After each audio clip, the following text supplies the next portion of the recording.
오늘부터 우리 사도행전의 말씀을 나누겠습니다. 사도행전은 어떤 책인가요? 사도들의 행적을 기록했다, 그렇게 이야기할 수 있나요? 그보다는 사도들을 통해서 행하신 성령님의 역사하심을 기록한 책이라고 할 수가 있습니다. 그러면 그 사도가 누굽니까? 이 복음서에 나온 그 제자들과 또한 나중에 예수 그리스도를 만난 사도 바울을 이야기하는 것이죠. 그런데 이 사도행전의 제자들은요, 더 이상 부족하고 실망스럽고 또 실패했던 복음서의 제자들이 아니었어요. 그들은 완전히 바뀌었어요. 완전히 변화되었어요. 그러므로 여러분, 사도행전은 변화된 사람들의 이야기다라고 할 수가 있습니다. 그러나 엄밀히 말하면 사도행전은요, 사람들의 이야기가 아니에요. 그래서 사도행전의 이 말씀을 읽으면서 우리는 이 사도들의 행전이 아니라 사도들을 사도되게 하신 성령님의 이야기다라고 하는 것으로 이해하셔야 될 것입니다. 왜냐하면 그만큼 성령님이 역사하여 주셨고 성령 충만하심이 시작부터 끝까지 제자들과 교회 공동체 가운데 아주 강력하게 역사하신 것을 우리가 볼 수 있기 때문인 것이죠. 그러므로 그런 의미에서 사도행전을 성령행전이다라고 이야기하는 것 많이 들어보셨을 거예요. 예수 그리스도의 십자가 그리고 부활 후에 흩어졌던 제자들이 다시 모인 마가의 다락방에서 성령을 받고 달라졌기 때문에 이것을 또한 성령의 역사하심을 기록했다라고 볼 수가 있는 것입니다. 그래서 성령의 그 역사하심을 경험한 제자들이요, 변화되기 시작했습니다. 그런 의미에서 저는 이 교회는 연약한 죄인들의 모임이지만 성령님으로 인하여서 변화된 사람들의 모임이 되어야 된다는 거예요. 왜냐하면 예수 만나면 성령님께서 내 안에 임재하여 주시잖아요. 아멘이시죠? 임재하여 주실 뿐만 아니라 우리를 인도하시고 이끄시고 또 하나님의 복된 백성답게 살아갈 수 있는 은혜를 베풀어 주시는 줄 믿습니다. 그러면 여러분, 사도행전은 누가 기록했나요? 누가가 기록했습니다. 누가가 이 누가복음과 사도행전을 기록을 했는데, 이 누가복음에서는 예수 그리스도의 탄생과 예수께서 행하신 일, 예수님께서 가르치신 일, 그리고 예수님의 십자가와 죽으심, 부활, 그리고 또한 승천하심을 기록을 했고, 사도행전은 예수님의 승천 후에 복음 전파를 위해서 사도들의 행적과 그리고 이 복음이 유대 지방에서부터 또한 이방인 지역까지 전파되어지는 것을 구체적으로 기록하고 있는 것을 볼 수가 있습니다. 여러분, 이러한 모든 일들이요, 성령의 역사하심 속에 가능했기 때문에 여러분, 사도행전을 뭐라고 부른다고 얘기했죠? 성령행전이라고 하는 거예요. 성령의 기름 부어 주심으로 인하여 교회가 탄생을 했고, 또한 교회가 어떠한 기적과 역사가 있었는지, 또 성령님의 일하심이 얼마나 구체적으로 임하셨는지를 말씀하고 있는 것입니다. 저는 소망하고 기도하는 마음이 있습니다. 함께 사도행전의 말씀을 앞으로 계속해서 묵상하는 가운데 2000년 전에 사도들을 통해서 행하신 성령님의 역사하심이 오늘도 계속되어지고 있고 앞으로도 계속되어질 것이다 라고 하는 것을 믿고, 바로 여러분과 저에게 있어서, 여러분과 저의 가정에게 있어서, 우리 교회에게 있어서 성령의 기름 부어주심의 역사를 경험할 수 있기를 간절히 소망합니다. 그러므로 우리 모두는 이 성령의 역사를 사모해야 되고, 성령의 역사를 간증해야 되고, 또 성령의 역사를 기록할 수 있는 아름다운 믿음의 백성들이 되어야 될 줄 믿습니다. 뿐만 아니라 우리 모두는요, 사도행전을 통해서 우리의 믿음이 더 굳세져야 된다는 거예요. 우리 교회가 지금까지 하나님의 신실하신 은혜를 경험했지만 앞으로 더욱더 하나님의 역사와 신실하게 일하심을 경험할 수 있는, 그래서 성령님의 강권적인 은혜를 깊이 체험할 수 있는 여러분과 저의 심령, 또 가정과 교회가 될 수 있기를 간절히 소망합니다. 그렇다면 이 사도행전을 통해서 우리 주님이 우리에게 말씀하시고자 하는 하나님의 마음이 무엇인가라고 하는 거예요. 먼저 사도행전의 핵심 단어가 뭔가라고 하는 거예요. 사도행전이니까 사도들이라고 할 수도 있고요. 성령이 많이 나오니까 성령이라고도 할 수도 있죠. 또한 권능, 능력 많이 나오기 때문에 권능이 핵심 단어라고 이야기할 수도 있습니다. 그런데 사도행전의 핵심 단어는 증인, 위트니스입니다. 그리고 사도행전 1장 8절의 말씀이 핵심 구절이죠. 너무나 잘 알고 있지 않습니까? 오직 성령이 너희에게 임하시면 너희가 권능을 받고 예루살렘과 온 유대와 사마리아와 땅끝까지 이르러 내 증인이 되리라 하시니라. 여러분, 그러면 이 핵심 단어가 뭔가? 말씀드린 대로 성령, 권능, 증인 무엇입니까? 여러분, 중요한 것은 이 성령과 권능은 한 단어를 위해서 존재한다는 거예요. 다시 말하면 성령이 임하신 것은 증인이 되게 하기 위함이라고 하는 거예요. 권능을 받는 것도 증인이 되게 하기 위함이라고 하는 것입니다. 그래서 핵심 단어가 뭐라고요? 증인이라고 하는 거예요. 그러면 증인이 무엇인가라고 하는 거예요. 여러분, 사전적인 의미를 찾아보니까 이 증인이라고 하는 것은 어떤 사실을 증명하는 사람이라고 되어 있습니다. 그러니까 이 사도행전에서 증인이라고 하는 것은 부활하신 예수 그리스도를 직접 눈으로 목격한 사람을 말씀하는 것입니다. 다시 말해서 예수 그리스도를 만난 경험이 있어야지 증인의 자격이 있다라고 하는 것이죠. 우리는요, 이 사도행전에서의 증인은 아니지만 그들의 증언이 담긴 성경을 기초로 해서 복음을 전하는 증인의 삶을 살고 있습니다. 그리고 또 사도행전 1장 8절과 또 사도행전 1장부터 28장까지는요, 증인이 되라고 하는 것에 대하여 초점을 맞추고 있습니다. 그래서 저는 오늘 이 시간을 통해서 앞으로 이 사도행전의 말씀을 통해서 우리는 어떻게 사도들이 예수 그리스도의 담대한 증인이 될 수 있는가라고 하는 것을 또한 살펴보기를 원하고, 그리고 거기서 끝나는 것이 아니라 우리 가정이, 우리 교회가 어떻게 예수 그리스도의 증인된 사명을 감당할 수 있는가라고 하는 것을 깨닫고 레슨으로 삼고 또 참된 예수의 증인된 사명을 감당할 수 있기를 주의 이름으로 간절히 소망합니다. 여러분, 예수의 증인되기 위해서 우리에게 필요한 것이 무엇인가? 그 첫 번째가 있습니다. 그것은요, 한 영혼을 소중히 여겨야 합니다. 한번 따라해 보시겠어요? 한 영혼을 소중히 여겨야 합니다.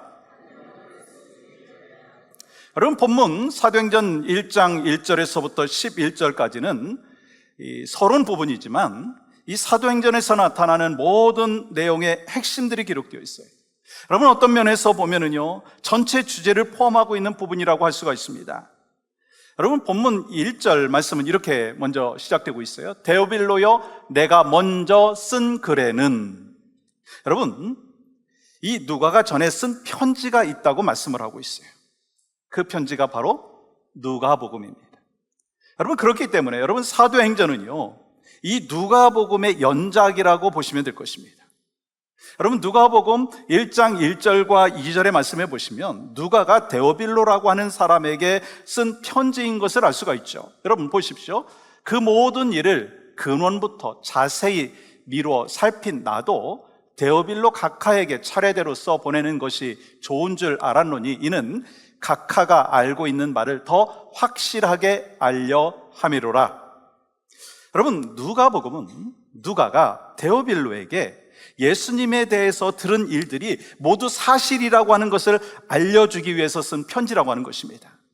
근데 여러분, 사도행전은요, 데오빌로를 향하여서 이 교회가 어떻게 시작되었고 성령님께서 어떻게 역사하셨는지에 대해서 기록을 하고 있습니다. 저는요, 이 부분을 보면서 참 감동이 되었어요. 여러분, 왜냐하면 이 사도행전의 이 말씀은요, 한 사람을 위해서 쓴 편지라고 하는 거예요. 여러분, 누가는요, 이 한 영혼을 구원하기 위해서 24장이라고 하는 누가복음을 썼고, 또 한 영혼을 구원하기 위해서 28장이라고 하는 사도행전을 썼습니다. 여러분, 전체 분량이 이 신약 성경의 28%가 된다고 하는 거예요. 제가 학교 다닐 때 국군의 날 즈음 되면 항상 했던 행사가 있어요. 여러분들 가운데도 그런 분들이 있을 터인데, 국군 장병 아저씨께 편지 쓰는 행사가 있었습니다. 근데 그때는요, 단 한 장의 편지를 채우는 것이 참 힘들었어요. 왜냐하면 국군 장병 아저씨께 제목은 쓸 수 있는데 그 다음부터 할 말이 없는 거예요. 얼굴도 모르죠. 뭐 편지를 받는 그 군인하고 저하고 뭐 1대1에 무슨 관계가 있는 게 아니지 않습니까? 그러니까 늘 형식적인 편지를 써내려갔는데 그래도 좀 더 잘 쓰려고 이 밤늦게까지 그냥 고민했던 기억이 있습니다. 그런데 여러분, 누가가 얼마나 데오빌로를 사랑을 했으면 이 장문의 편지를 한 번도 아니고 이 누가복음과 사도행전 2번씩이나 썼겠느냐라고 하는 것입니다. 여러분, 누가는 데오빌로라고 하는 한 사람을 크리스찬으로 세우기 위해서 엄청난 수고와 헌신을 했다라고 하는 거예요. 결국 여러분, 한 사람의 수고와 헌신이 있을 때 성령님께서 역사하여 주셨고 구원의 역사가 일어났다라고 하는 거예요. 여러분, 감동이 되지 않습니까? 왜 저만 감동이 되는지 모르겠어요. 누가는 여러 사람도 아니고 데오빌로 한 사람을 세우기 위해서 눈물과 기도를 하나님 앞에 올려드렸다라고 하는 것입니다. 그렇다면 이제 여러분과 저를 한번 점검해 봤으면 좋겠어요. 여러분은, 저는 한 영혼을 세우기 위해서 어떠한 수고를 하고 있느냐라고 하는 것입니다. 여러분과 저는 한 영혼을 세우기 위해서 어떠한 헌신을 하고 있느냐라고 하는 것입니다. 여러분, 데오빌로 한 사람을 변화시키려고 한 헌신이요, 어떤 결과를 맺었는지 보십시오. 데오빌로에게 놀라운 변화가 일어난 것을 우리는 확인할 수가 있습니다. 어떻게 알 수 있느냐면, 우리는 누가복음에서의 수신자의 호칭과 사도행전에서의 수신자의 호칭이 바뀌었다라고 하는 것을 발견하게 됩니다. 여러분, 누가복음 보시면 누가복음 1장에서 누가는 데오빌로를 이렇게 부릅니다. 데오빌로 각하여, Most Excellent Theophilus. 근데 사도행전 말씀을 보시면 데오빌로여, 데오빌루스. 여러분, 이 데오빌로에게 각하라고 하는 표현을 쓴 것을 보면 분명히 이 데오빌로는 고위 관직에 있었던 사람입니다. 그런데 사도행전에서는요, 이 각하라고 하는 호칭이 빠져 있어요. 이 로마의 고위 관리였던 데오빌로가 예수 그리스도를 믿고 복음을 받아들임으로써 인해서 변한 게 있습니다. 이 누가가 예수 안에서 한 형제인 것을 깨달았다고 하는 거예요. 그래서 이 데오빌로는 자신을 이제 더 이상 각하라고 부르지 말고 주 안에서 형제인 데오빌로라고 부르라고 했다고 하는 것입니다. 저는 이 말씀을 보면서 우리에게도 이러한 은혜가 있기를 소망합니다. 여러분, 우리의 수고와 헌신으로 인하여 변하지 않을 것과 같은 그 남편이, 변하지 않을 것과 같은 그 아내가, 변하지 않을 것 같은 우리의 자녀가, 우리의 형제가, 우리의 이웃이 변하는 역사가 있기를 간절히 소망합니다. 또한 우리가 기억해야 될 것이 있습니다. 여러분, 누가복음과 사도행전은 원래 한 사람을 위해서 쓰여졌지만 결국 어떻게 됐느냐면 수많은 사람을 변화시켰다는 거예요. 에드워드 킴볼이라고 하는 사람이 있었습니다. 그는 한때 이 보스턴의 아주 작은 교회의 주일학교 교사였어요. 어느 날 새로운 주일학교 학생이 왔습니다. 처음 그 학생을 만났을 때 마음을 에드워드 킴볼은 이렇게 기록을 했습니다. 그가 내 반에 들어왔을 때 나는 그처럼 영적으로 어두운 아이를 처음 보았다. 어떤 일에도 유용하게 쓰일 아이로는 보이지 않았다. 그런데 그 선생님이요, 그 아이를 외면하지 않았어요. 그 아이가 예수님 만났으면 좋겠다라고 하는 그 생각을 갖고 있었기 때문에 아이를 위해서 기도하기 시작했습니다. 그 아이가 집이 어려워가지고 구두가게에서 일을 했지 않습니까? 그래서 구두가게에 찾아가가지고 성경을 가르치고 예수님에 대해서 소개하고 그랬을 때 그 아이가 예수님 받아들이고 구원받게 되었어요. 그리고 그는 유명한 복음 전자자인 누구죠? D.L. 무디입니다. 여러분, D.L. 무디 한 사람을 변화시키고 그러므로 인해서 수많은 사람이 예수님께 돌아왔다라고 하는 사실입니다. 여러분, 마찬가지예요. 우리가 한 사람에게 복음을 전함으로 인하여서 그가 크리스찬으로 온전히 세워지면 성령님께서 더 많은 역사를 허락하여 주시는 줄 믿습니다. 사랑하는 여러분, 이 데오빌로 한 영혼을 세우기 위해서 수고와 헌신을 했을 때 많은 열매를 맺었어요. 어두운 영혼을 위한 이 킴벌리의 기도가 결실을 맺었어요. 여러분과 제가 기억해야 됩니다. 우리는 이제 한 영혼을 회복시키기 위해서 힘써야 되는 거예요. 그래서 우리는요, 한 영혼의 소중함을 알고 한 영혼에게 집중해야 된다는 거예요. 우리가 한 영혼을 크리스찬으로 세우면 하나님께서 그 영혼을 통하여서 엄청난 역사를 이루어 가신다라고 하는 것을 말씀하고 있습니다. 여러분, 예수님께서 한 영혼에 대하여 얼마나 소중히 여기셨어요? 천하보다 귀하다고 말씀하지 않았습니까? 우리 한 사람을 위해서 십자가에서 돌아가신 거예요. 그리고 한 영혼을 변화시키면 결과적으로 한 가정이 변화가 되는 것이고, 교회가 변화되는 것이고, 세상이 변화되는 거예요. 그래서 먼저 우리가 예수 그리스도의 증인의 사명을 감당해야 되는데 어떻게 해야 되는가? 바로 여러분과 저의 심령 가운데 한 영혼을 소중히 여기는 그 마음이 누구에게 있어야 됩니까? 저에게 있어야 돼요. 여러분에게도 동일하게 있기를 주의 이름으로 간절히 축복합니다. 두 번째, 우리가 증인이 되기 위해서는요, 성령의 권능을 받아야 합니다. 여러분, 누가 이 세상을 변화시킬 수 있는가? 누가 내 자녀를 변화시킬 수 있는가? 여러분, 누가 가정을 변화시킬 수 있는가? 누가 세상을 변화시킬 수 있고 직장을 변화시킬 수 있습니까? 증인만이 할 수 있습니다. 그러면 누가 증인이 될 수 있는가? 이 하나님을 만난 신앙의 체험이 있어야지 신앙의 증인이 될 수 있다고 하는 것입니다. 이러한 체험이 바로 여러분과 저에게 충만하기를 간절히 소망합니다. 그러면 우리가 어떻게 증인될 수 있습니까? 여러분, 성령의 권능을 받아야 돼요. 여러분, 8절 말씀은 이렇게 기록하고 있습니다. 오직 성령이 너희에게 임하시면 너희가 권능을 받고 예루살렘과 온 유대와 사마리아와 땅 끝까지 이르러 내 증인이 되리라 하시니라. 주님은 우리가 증인이 되려고 하면 반드시 권능을 받아야 된다고 말씀합니다.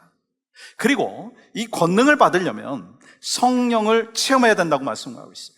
그러면 여러분, 성령의 권능이 뭐냐라고 하는 거예요. 성령의 권능. 어떤 분들은요, 성령의 권능 얘기하면 방언을 하고 예언을 하고 병 고치는 은사만을 이야기를 합니다. 물론 성령의 권능으로 인하여서 방언도 하고 신유의 은사도 있습니다. 죽은 자도 살려나는 기적의 역사가 있습니다. 그러나 이 성령의 권능이, 이 성경에서 말씀하는 것이 무엇인가라고 하는 것을 우리가 분명히 알게 되면 바로 우리가 성령의 권능을 덧입기 위하여 더 힘쓸 수 있습니다. 여러분, 성령의 권능이 무엇인지를 알기 위해서는요, 하나님께서 성령을 이 땅에 보내신 목적이 무엇인가라고 하는 것을 알아야 합니다. 왜냐하면 성령님께서 이 땅에 오신 목적을 분명히 알 때 권능을 이해할 수 있다는 거예요. 여러분, 그 목적을 이해하기 위해서는요, 이 요한복음 14장 16절과 17절 말씀 보십시오. 내가 아버지께 구하겠으니 그가 또 다른 보혜사를 너희에게 주사 영원토록 너희와 함께 있게 하리니 그는 진리의 영이라. 성령은 능히 그를 받지 못하나니 이는 그를 보지도 못하고 알지도 못함이라. 그러나 너희는 그를 아나니 그는 너희와 함께 거하시며 또 너희 속에 계시겠습니다. 그리고 26절은 같이 읽겠습니다. 시작. 보혜사 곧 아버지께서 내 이름으로 보내실 성령, 그가 너희에게 모든 것을 가르치고 내가 너희에게 말한 모든 것을 생각나게 하리라. 여러분, 하나님께서 성령님을 보내주신 목적이 뭐예요? 예수님께서 이 땅에서 가르치신 진리를 성령님을 통해서 우리가 잘 깨닫게 하기 위해서 그것을 가르쳐 주시기 위함이다라고 하는 것입니다. 예수님께서 우리에게 가르치신 그 진리를 다시 한번 생각나게 하기 위해서 성령님을 보내주셨다라고 하는 거예요. 여러분, 예수님 모른다고 부인했던 베드로, 그것도 3번씩이나 오순절에 성령의 충만함을 받은 후에 그가 말씀을 전했을 때 어떤 일이 일어났어요? 한 번에 3,000명이 예수 앞으로 돌아오는 역사가 있었습니다. 여러분, 베드로는 아무 능력이 없었습니다. 그렇지만 오직 예수 그리스도의 능력, 성령의 권능을 덧입었다고 하는 거예요. 그러면 여러분, 성령의 권능이 무엇인가? 두나미스라고 하잖아요. 이 다이너마이트와 같은 그 성령의 파워는 어떤 것인가? 병 고치고 방언하는 것, 그게 메인이 아니라고 하는 거예요. 여러분, 성령님의 능력은요, 예수 그리스도의 가르침을 잘 이해하는 거예요.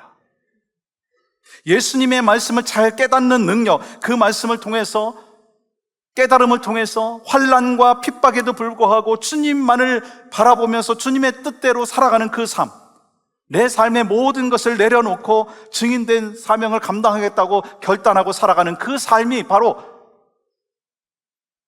성령의 권능을 덧입은 하나님의 사람의 삶의 모습이라고 하는 것입니다.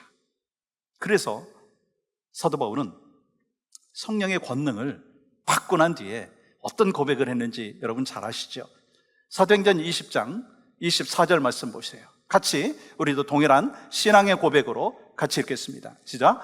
내가 달려갈 길과 주 예수께 받은 사명 곧 하나님의 은혜의 복음을 증언하는 일을 마치려 하면은 나의 생명조차 조금도 귀한 것으로 여기지 아니하노라.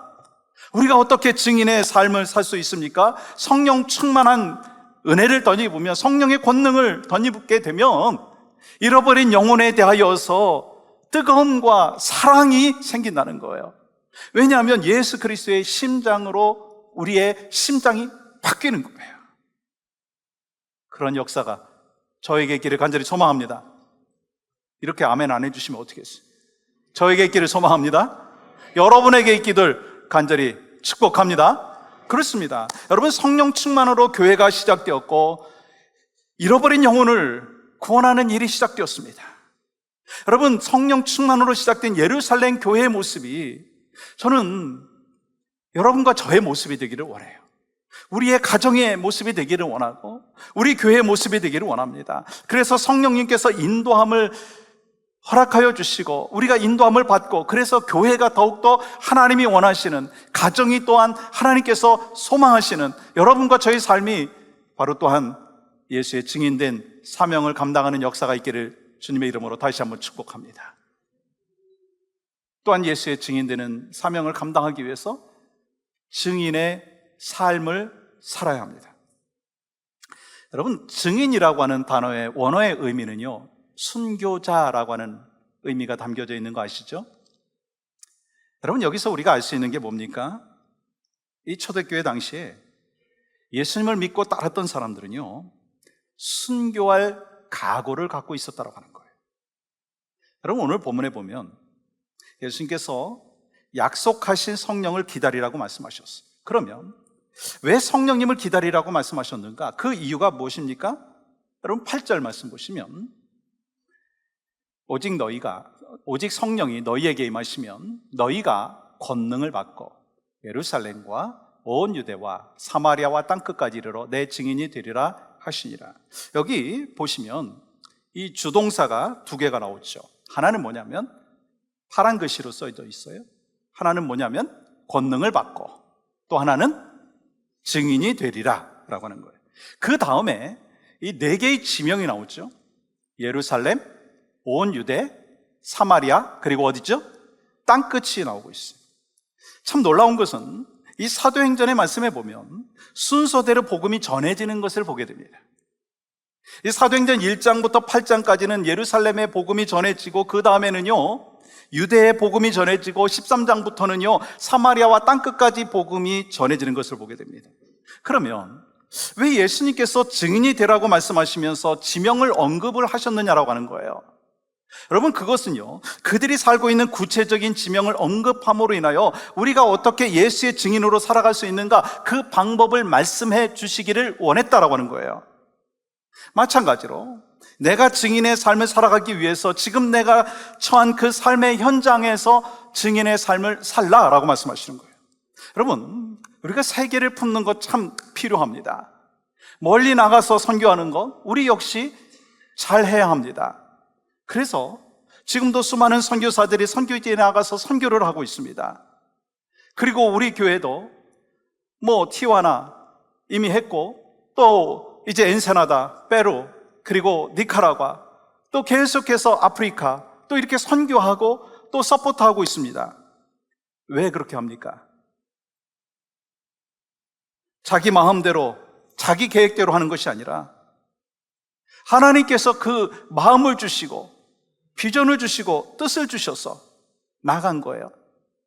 자기 마음대로 자기 계획대로 살겠다고 나간 선교사가 누가 있겠습니까? 그런 사람 없어요. 여러분, 성령님께서 거룩한 부담감을 주셨고 그들의 생각과 그들의 계획을 바꿔주셨기 때문에 나간 선교사들 아닙니까?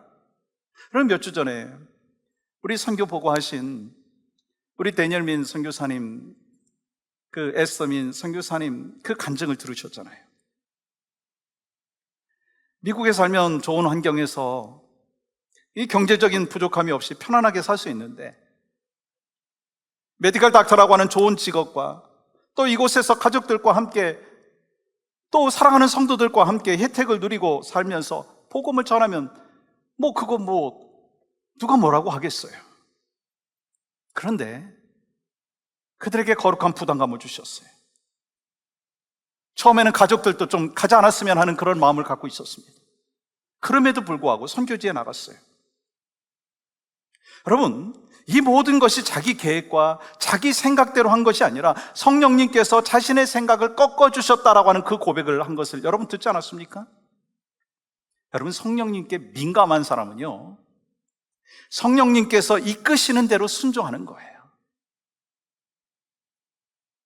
그러면 내가 본래 계획하고 생각한 것이 아닌데도 순종했을 때 하나님께서 마음에 평안함을 주신다는 거예요. 그래서 우리가 주님의 말씀에 순종하며 사는 거 아니겠어요? 그런데 내 고집대로 하면은요, 절대로 마음에 평안하지 않습니다. 우리는요, 너무 염려하고 계산적이에요. 여러분만 그런 것이 아니라 저도 그러세요. 그렇기 때문에 희생하고 고생스러운 거 주저합니다. 잘 안 하려고 하죠.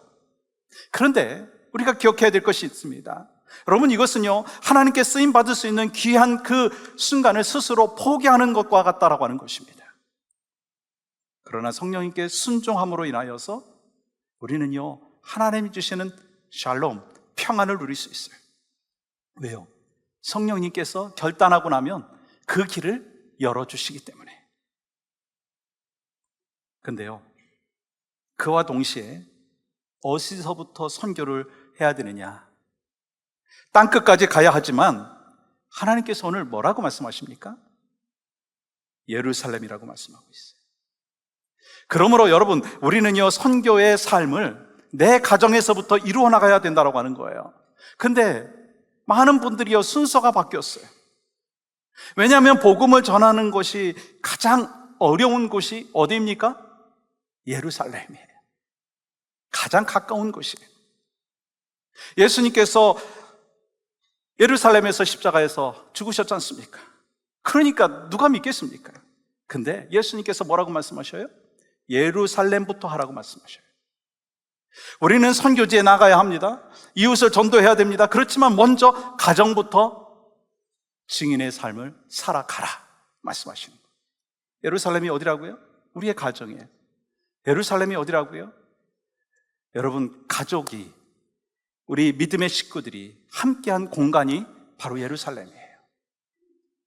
우리가 예수 믿고 구원받은 하나님의 사람으로 살아가면서 가장 이 악한 마귀 사탄이 틈탈 때가 언제인 줄 아십니까? 이 가족이 차 안에서 대화를 하면서 정말 소망을 나누고 기쁨을 나누려고 할 때 사탄은 틈타가지고 싸움을 일으키는 거예요. 그래서 많은 가족들이요, 교회 오다가 싸운 가족들이 있어요. 그래서 오다가 뒤로 돌아가는 분들도 있었어요. 여러분, 마찬가지예요. 우리가 함께 우리 교회 공동체를 세워나가면서 교회에서 함께 프로바이드 하는 우리 미니밴을 타고 오시는 분들 가운데 이 사탄이 역사할 수 있다는 거 기억하시기 바랍니다. 그래서 그 순간이 정말 하나님 앞에 나의 삶을 드리고 또 주님 앞에 예배하기 위해서 내가 거룩을 준비하는 시간인데 사탄이 그때 틈탄다는 것을 기억하고 정신 차리고 깨어 있어야 된다는 거예요. 어디서부터 해야 된다고요? 예루살렘부터, 우리 가정 안에서부터, 차 안에서부터, 부모와 자녀의 관계 속에서 그런 삶이 있어야 된다고 하는 것을 말씀하는 것입니다. 여러분, 이 가족을 전도하는 거 참 쉽지 않죠. 저도 알아요. 저도 마찬가지로 경험하고 있으니까. 여러분, 자녀들에게 복음을 전하는 거 참 쉽지 않죠. 어려운 일인 거 압니다. 근데 그거부터 해야 된다는 거예요. 왜 힘듭니까? 가정에서 증인은 내 삶의 변화 없이는 되지 않는다는 거예요. 가정 안에서의 증인은 내 삶의 변화 없이는 불가능하다고 하는 거예요. 여러분, 증인은 입으로 하는 것이 아니라는 거예요. 하나님은 그것을 원하지 않는다고 말씀하시는 거예요. 증인이 되는 일은요, 너희의 삶이 변화됨으로부터 시작되어야 된다고 말씀하고 있습니다. 그래서 우리가 복음과 생활이 일치되는 성도가 되고 복음과 생활이 일치되는 교회가 되어야 된다는 거예요. 그래서 오늘 이 시간부터 내 가족과 내 주변에 있는 사람이요, 구원을 얻기 위해서 우리가 힘써야 된다는 거예요. 아니, 우리 교회 성도들끼리 모여 있을 때 서로에게 상처가 아니라 서로에게 복이 되고 서로에게 격려가 되고 서로를 세워주고 서로 함께 더불어서 아름다운 신앙의 공동체를 세워나갈 수 있도록 우리가 힘써야 돼요. 왜요? 그게 증인의 삶이지 않습니까?